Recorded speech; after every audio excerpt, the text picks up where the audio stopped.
Hi guys, and welcome back to another Final Fantasy VII Remake video. So today's video we're going to talk about episodes. I have thought long and hard about this because there are many factors to take into consideration when discussing the episodes, and I think this video does deserve the attention to detail and a different outlook on what others may be looking at. But just before we do jump into today's video, I want to let you guys know a little bit more about the Final Fantasy VII Remake giveaway I'm doing. So as mentioned in my last video, I will be giving away a copy of Final Fantasy VII Remake when it comes out next March. And all you have to do to be in a chance with winning the copy is subscribe to the channel. The finer details aren't ironed out yet, but it may be a possibility that I might be giving away more than one edition. It just simply goes down to how well this goes. So stay tuned for future videos to find out more information, but to be in with the chance to win, all you need to do is subscribe. So with that being said, let's jump into today's Final Fantasy VII Remake video.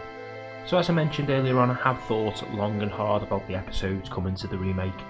Some exciting and serious, but also some important things worth mentioning.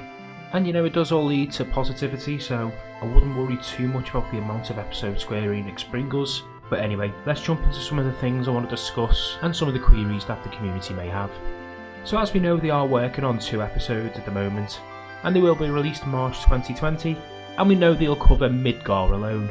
What we also know is that each disc will be the equivalent of one full Final Fantasy title, so if we take that into consideration, we know that we're going to be getting a lot of value for the money. That means Midgar is going to be fully expansive, we're going to be able to submerge straight into a key part of the game's storyline, and Katase did state they're actually unsure on how many episodes of the game there will be, so we could be looking at maybe another 2, 3, 4, 5 or 6, we just don't know. So I do understand there's a lot of grey area there because people do want clarification on how many episodes they're going to be. But what we've got to take into consideration is that they will deliver a full and expansive remake, and that's what I wanted to talk about today. A lot of people on social media are just worrying too much about how many episodes there's going to be, where I'm in the frame of mind that no matter how many episodes there are, we're 100% going to be getting our money's worth. Because there's a few things that maybe the newer people to the Final Fantasy community don't understand about Final Fantasy VII.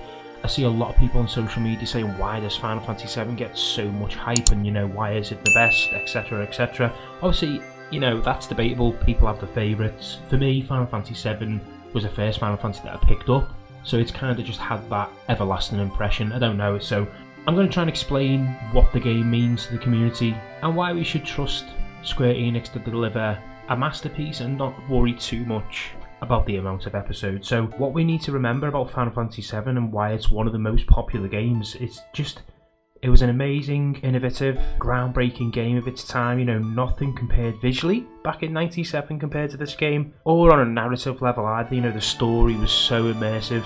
It shaped many gamers' lives, and personally, if it wasn't for Final Fantasy VII, I might not have been the gamer I am today, or I might not have even been gaming at all, and I might have led a very different life.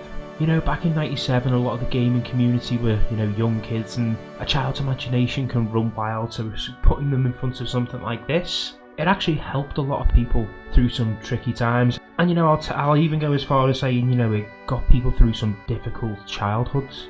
I personally, I've got a friend who you'll know from my Final Fantasy VII videos called StuTube.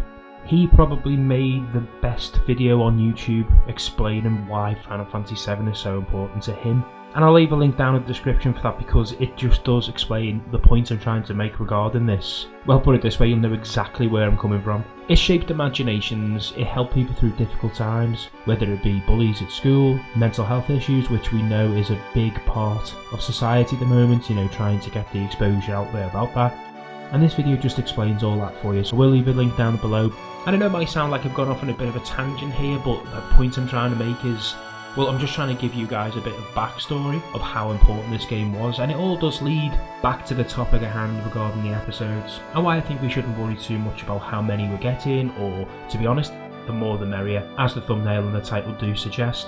And one of the main reasons is because, back in '97, this game was 3 discs long, and I can't think of any other game, obviously apart from Final Fantasy titles, where the games are more than a disc long, so even with 3 discs, there was parts of the story that were undeveloped, especially in key areas. And in the remake, they're not going to get away with cutting corners like that. And also, modern games do need to be a complete story narrative. They cannot cut key areas like Zack's story, Vincent's story, just little things like that. So it was 3 discs back then, and they're obviously going to make this game a lot bigger than it was. I'd be very surprised if we didn't have maybe at least 3 episodes altogether. And at the end of the day, the community do want the best experience possible, especially when they're trying to retell a story that's got such an imprint on people's lives. And to get the best experience, we have to explore all the areas of the game. And me personally, I'd rather they'd explore the game fully, as they do have a lot of expectations to live up to. If you're asking me now, would I buy 1, 2, 3, 4 or even 5 episodes? Absolutely. Because I know with every single episode I'll be getting top tier content. And I'd support the game that gave me so much enjoyment and support over the years with buying the episodes as well. Because when you look at it, I know Square do have, extra DLC options. Like back on Final Fantasy 13, I think it was, you could buy Omega Weapon to fight in Arena. They do have little things like that, but they don't have microtransactions like EA Sports. Sorry EA. But they're microtransactions by packs of players in FIFA. And to me, that's just like promoting gambling. And people throw thousands of pounds at that every single year because it's, the promoter pay-to-win ethos where, Square don't. So if someone said to me they're going to be bringing out a new episode every single year for the next 3 or 4 years, I would absolutely support that. I know there's a lot of people out there might be going, oh really, what, so I'm going to have to spend like £50 on 3 or 4 games? Well, think about how much money you spend on the games that you're buying now, and think about those games like where you buy skins on Fortnite or where you buy packs on FIFA, for instance. You spend a lot of money willy-nilly on stuff like that and it never gets any better. I got myself away from all those types of games years ago. So if I'm going to get a Final Fantasy game every single year with, over 40 hours of gameplay on a game that I absolutely love anyway, sign me up. My only concern would be if they brought out 2 discs, we got so far through the story, and then they didn't bring out the rest of the games, for another 3 or 4 years. I don't think they will do that. I think they'll all have a time scale of maybe 6 to 12 months. And I can live with that, Obviously when I get to the end of a disc, I'll really want to carry on playing the game, but if waiting that little bit longer means that we get a better finished product at the end of it, then as the title says, the more episodes, the better. Anyway, I would like to know what you guys think down below. I know there'll be some out there who just want the games all in one go, but I'm hoping a few people are on the same wavelength as me and realise the story of Final Fantasy 7 and the nostalgia behind it and just the way it supported people. I just really do think it'd be worth the wait. Anyway, let me know down in the comments below what you guys think. I have got a great video coming up. It's going to probably take me a little bit longer to make, but I have got a video regarding maybe what we might be seeing on Disc 1. I've done similar videos for other games that I covered, so please do look out for that one. And don't forget to subscribe, guys, for a chance to win a copy of the game come March next year. And until next time, take care.